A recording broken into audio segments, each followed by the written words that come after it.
Okay, I'll wait for. There we go. Good. Hi there. Okay, I think this is going to be wonderful to listen to this one. Erica Walker is the founder of a countrywide project, countrywide, not just around here, countrywide project protecting the butterfly species across Canada. She is also Brant County's butterfly expert and Twin Valleys Zoo's butterfly consultant. She has years of knowledge regarding butterflies, bees, and other pollinators, butterfly gardening, and pollinator gardening. She is a wealth of knowledge in her community. She's a person who loves nature and everything that lives in nature. Erica also has over 15 years of experience as a professional nature photographer.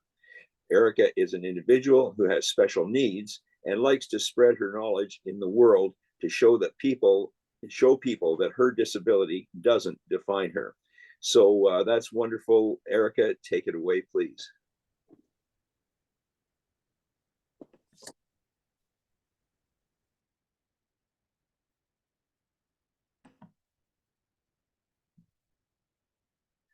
Let's try to find my screen.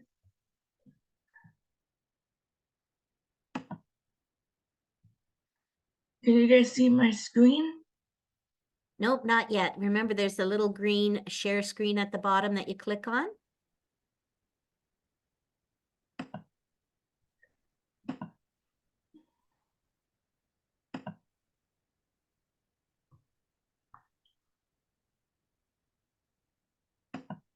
There you go. We can see it now. There's only one picture up here that I have taken, then the other pictures I've used on free website. So this one on here is my own that I took. So I called the presentation Saving Pollinators in the Backyard. What do pollinators need in a pollinator garden? In a pollinator garden, pollinators need sunshine, host plants for butterflies, nectar plants, shelter, and alternative food sources. Things that pollinators need in a garden: number one, the plants that are check pollinators need sunshine where they receive 6 to 8 hours of sunlight. And the pollinators need sunshine as well, since both bees and butterflies are cold-blooded, so they need the sun too to keep warm. Thing number two, adult butterflies need a place to lay their eggs, which are native host plants. And the caterpillars need a food source once they hatch out of their eggs. Number two, adult butterflies need native flowering plants to drink nectar from, and our native bees also need native flowering plants as well for nectar and pollen.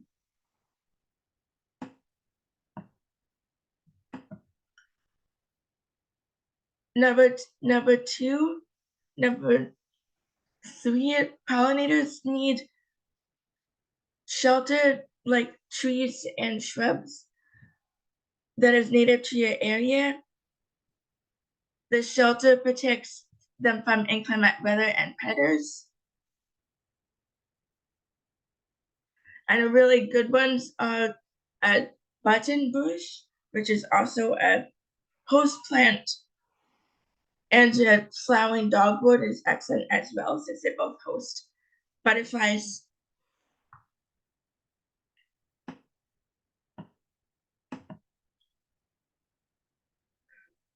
Number five, butterflies need an alternative food source, such as bees and as well as native bees and moths. They are attracted to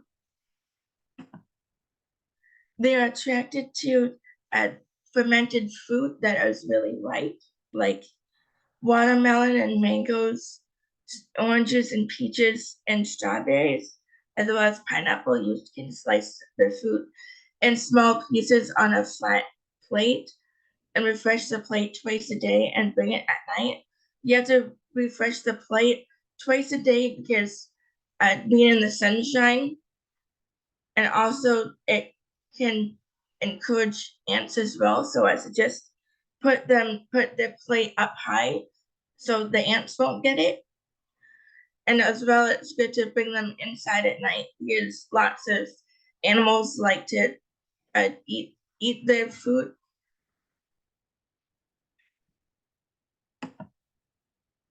Pollinators also need a water source, which is called a puddling station. Bees and butterflies use this. What you need is like a flat planter saucer, a combination of natural sand and soil, and flat walks. There are lots of recipes online on YouTube of how to make them.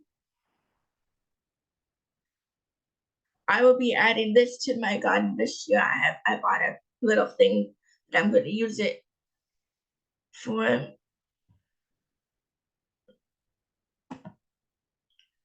Pollinators also need a natural drinking station because they need water to drink as well as the nectar. So this is the natural way to do it. You can place good sized river walks that are like flat or big, and you spray it with a hose for the butterflies and bees to drink from. Don't wet it too wet because too much water can actually drown butterflies and bees.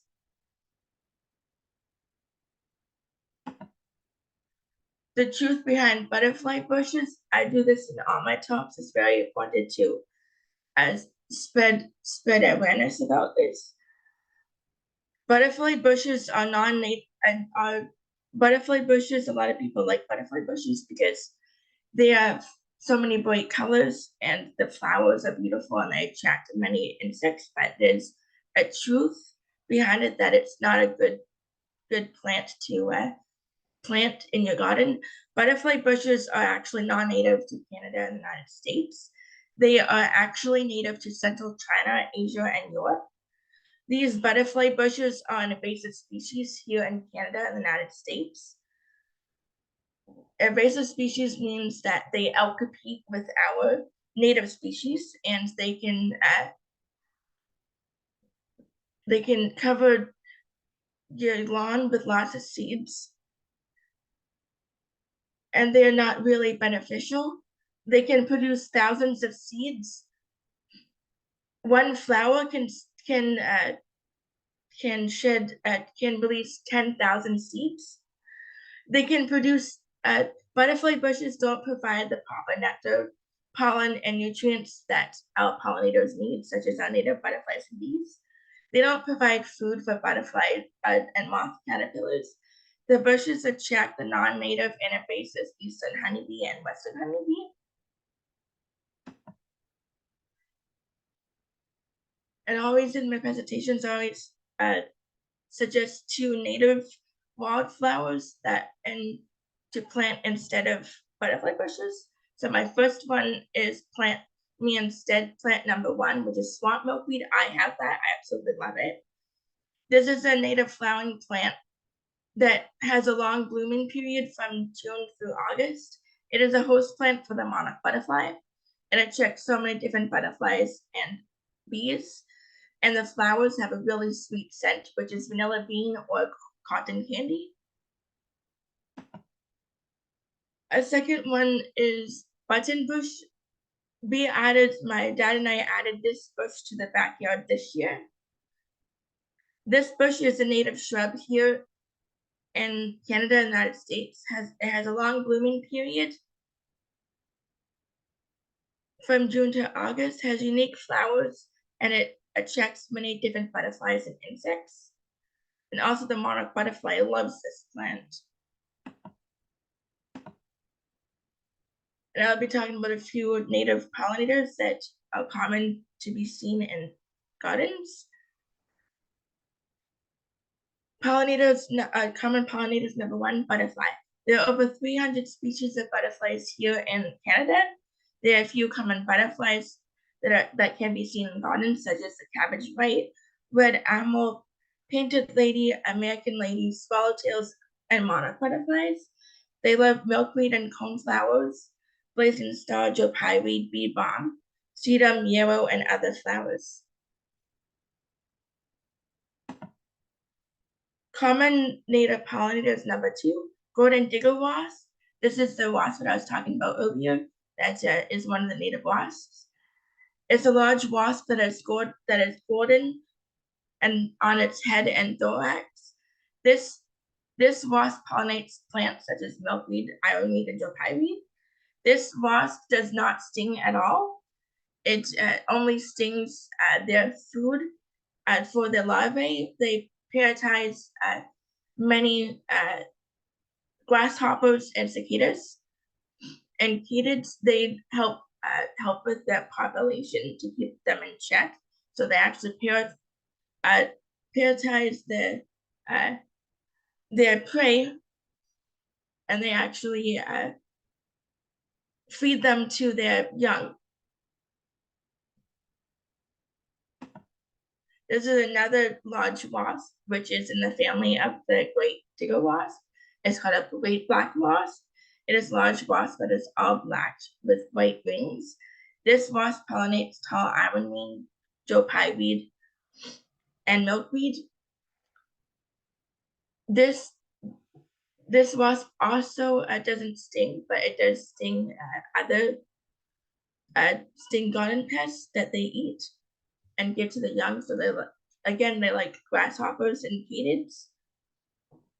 So they feed those to the young.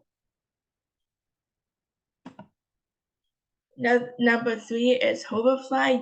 This one is a common one. You guys might see it around here in your gardens. They look like little tiny bees, but they're actually flies, and they're called flower flies. They pollinate many flowers, such as dill, which I've always seen in my garden since I have dill, goldenrod, Gordon Alexander, which I've just added to my garden, yarrow, milkweed, tall ironweed, Joe pyeweed, and coneflowers. Number 5 is bumblebees, which is a common one. Bumblebees are easily recognized for their fluffy bodies of thick yellow and black stripes. They pollinate many flowers like milkweed, bee balm, Joe pyeweed, Canadian anemone, swamp rose mallow, blue vervain, and many others. This is another common one that I have in my garden. It's called a sweet bee, and it's the native. It's a symbol of Toronto. It's Toronto's bee. This bee is one of the smallest bee species here in Canada, and they're known for their green coloring, and they drink sweat off of us and animals. They pollinate flowers such as coneflowers, Joe pyeweed, milkweed, bee balm, black-eyed Susans, false sunflowers, and many others.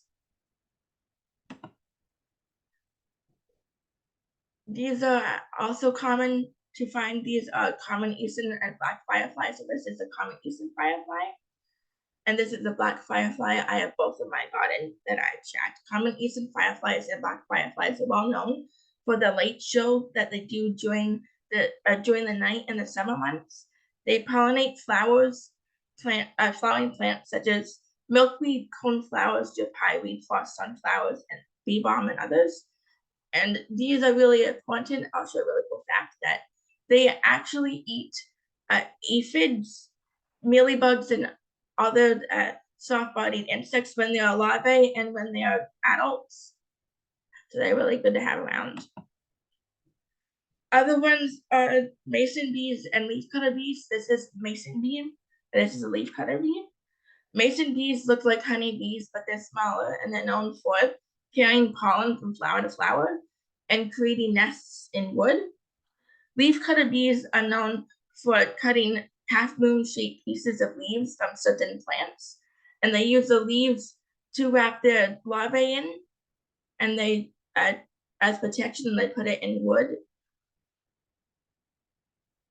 I actually have had a leafcutter bee take pieces off of my milkweed for her nest, which was really cool.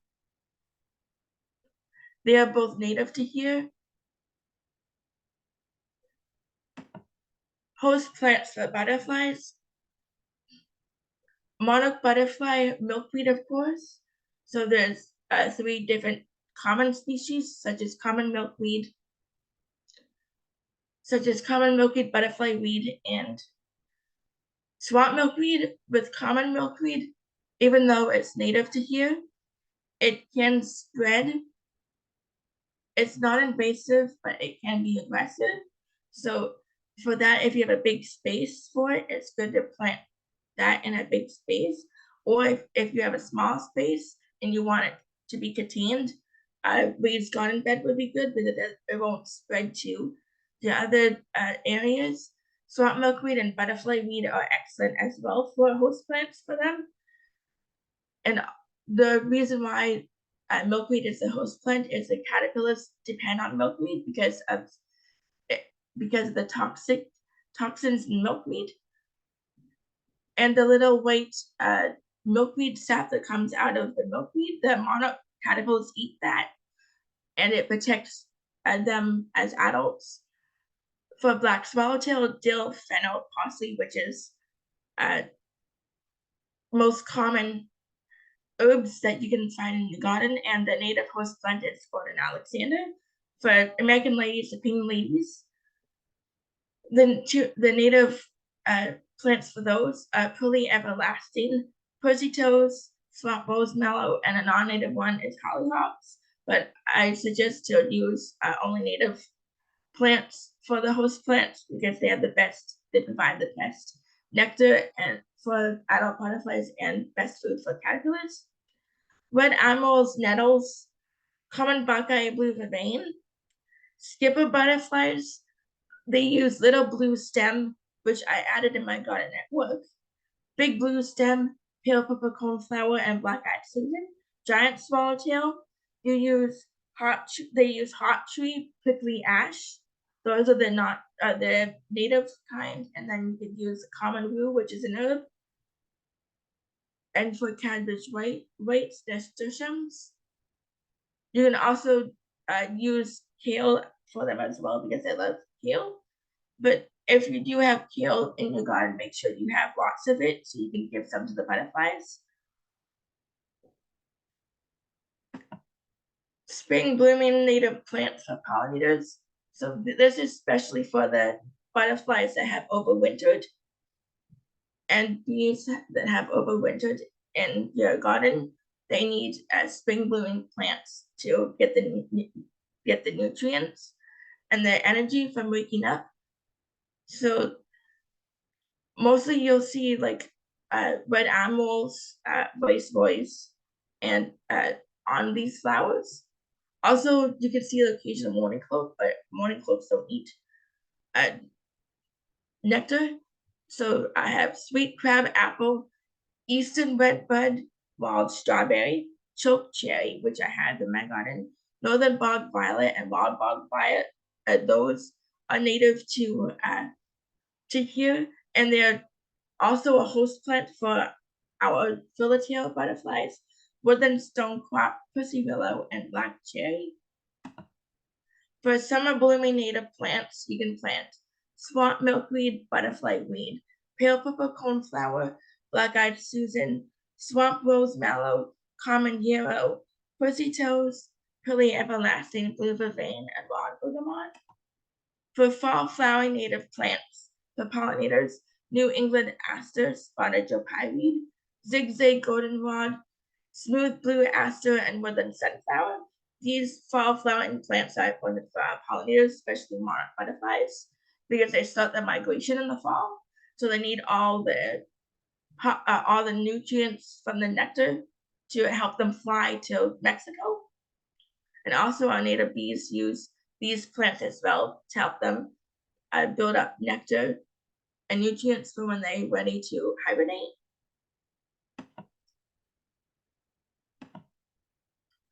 Why is planting native plants important? They provide the best nutrients for our pollinators, such as butterflies and bees. They're also the best food source for caterpillars and butterflies and moths, and they also help with biodiversity. And also, they're very easy to take care of. They take care of, and even they're really easy to adapt to our climates.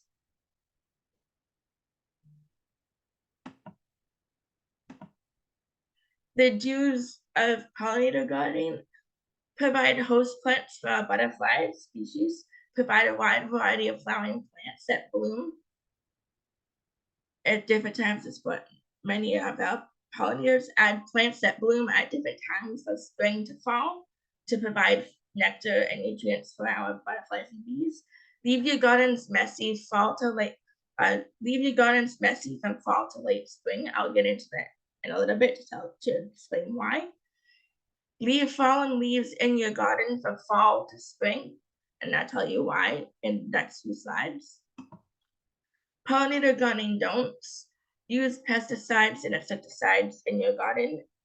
And that's because pesticides and insecticides, even though you can get like organic ones or like BTKK, and the ones that the city uses, they can actually harm our insects, especially butterflies and moths in the different life cycles, in the different stages of their life.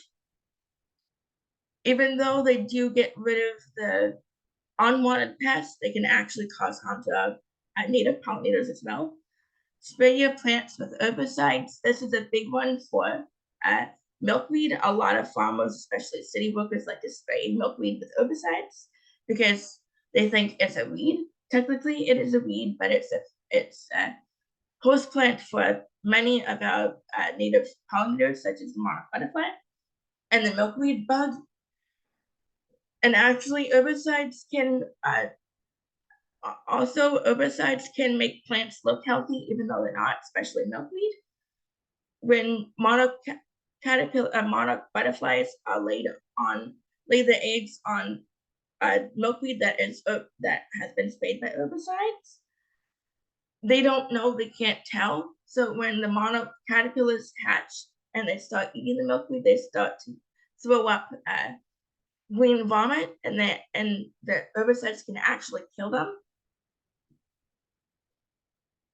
I have experienced that many times with teaching in my group because a few of them have gotten milkweed from along the roadsides which have been sprayed. So I encourage anyone to not use sprays. Plant plants that only bloom during one season. Add a butterfly bush in your garden and clean up your garden in the spring and fall. This is what I'm telling about why it's important to delay garden cleanup. So provide flowering plants in the fall for our native pollinators, such as butterflies and bees. Leave your garden messy. Leave your old plant material and don't take it out of your garden till late spring of the following year. Delay your garden cleanup to the spring of the following year. Place a good layer of leaf litter at top of the soil in your garden, and leave the good leaf layer till spring of the following year. That's because a lot of our native pollinators with plant material, native bees use milkweed, the stalks of it, the stems, the hollow stems, to hibernate in during the winter. So does the ladybugs use them as well. With leaf litter, it's the same way. Lots of pollinators use it as to keep warm during the winter. Here's why the leaf litter is so important. Many of our beneficial insects, such as ladybugs, green lacewings, ants, fireflies, and other insects, use leaf litter as their winter homes. Queen bumblebees throw themselves on the ground for the winter, and they use the leaf litter as protection to keep their winter home warm and to keep the cool air out. Luna moths, Promethea moths, Cecropia moths, Columbia moths, and other moths use leaves as protection, and the caterpillars wrap themselves around the leaves when they cocoon, and they use that for protection from predators in cold weather. Many hair-streaked butterflies lay their fallen lay the eggs on fallen leaves on the top side of the leaves, and they hatch in the spring. So they need the leaf litter to protect the eggs. So if you find any that have eggs on them, just put a good layer of leaf underneath it to protect them. Here's my 2 butterfly projects that I have founded. These are my flyers, but I'll send it in an email so you guys can have a copy of them, just in case you join it. So this is my butterfly project 1.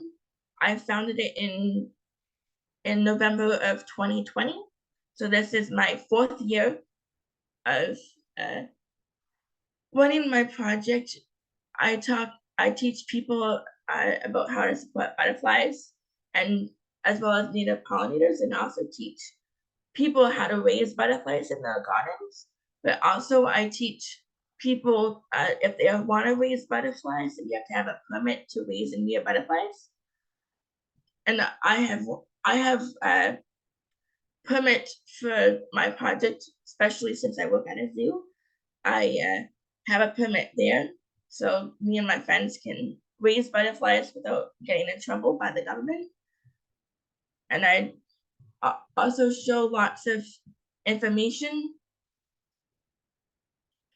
about butterflies and other pollinators and how to support them. And this is my moth 1 that I just created, how to raise giant silk moths and other moth species in Canada. This one I created last year, and I created it last year from since I started raising moths last year. They are in this project, I teach people all the native moth species that we have here in Canada, and how to support them and how to help them in their life cycles. And I also teach people how to raise them. And that one I also have a permit for as well. My 2 projects, my 1 permit combines for both of them. So I teach people how to raise with the permit as well. Contact information, if you ever need to contact me, I have an email address that I use for my butterfly project and my moth project. So if you have any questions related to butterflies throughout the year, you can email me, and it's at my email is raisingbutterflies@yahoo.com. I'll add this into the email as well. If you want to learn more about butterflies and pollinators and how to support them in your garden, my countrywide butterfly project, protecting the butterfly species across Canada, is the best place for that. To learn more information, and it's lots of resources, and I have a few friends that are famous in there as well. Also, if you want to learn more about our native moth species and how to support them in your garden, the best place for that is my moth project, which is called Giant Silk Moths and Other Moth Species in Canada, which is the best place for that. It has lots of great information, and also my moth group. If you want to ever try and raise a moth, we also provide eggs, moth eggs, native species to anyone who is interested in it.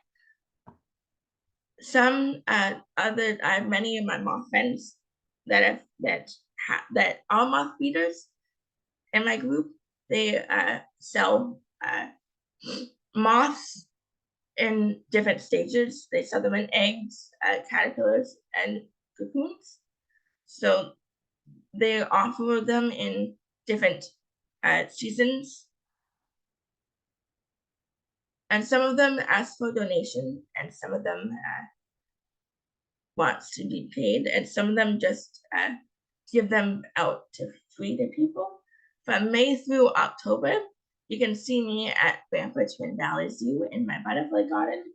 During those times, I offer butterfly talks, storybook time where I read to the families, And I also bring butterflies and moths in the different stages of the life there. I hope you all enjoyed my presentation on how to check pollinators to the yard, and I hope you have learned a lot. This is the end of my presentation, and I can take questions if anybody has any they like to ask. Thank you.